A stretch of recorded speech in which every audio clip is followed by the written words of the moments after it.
Hey everyone, welcome to our channel. Today we're diving into Workeloo's theme configuration feature. If you're looking to customize your workspace for better productivity, this quick tutorial is exactly what you need. Let's jump right in. To access theme configuration, look at the top right corner of your homepage. You'll see the theme settings icon directly next to your profile picture. It appears as a palette or gear icon. Simply click this icon to open the theme configuration panel instantly.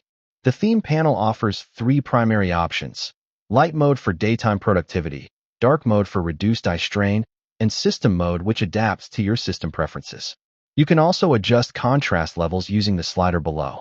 Changes apply immediately, no save button required. Notice how the interface updates in real time as you select different options.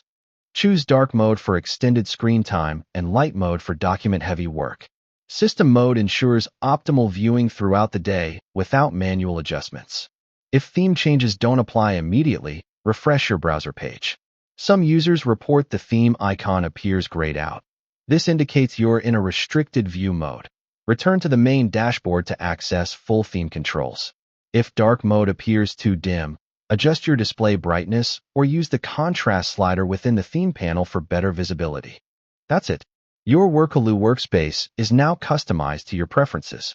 If this helped you out, hit that like button, subscribe for more Workeloo tutorials, and drop a comment if you have questions. See you in the next video.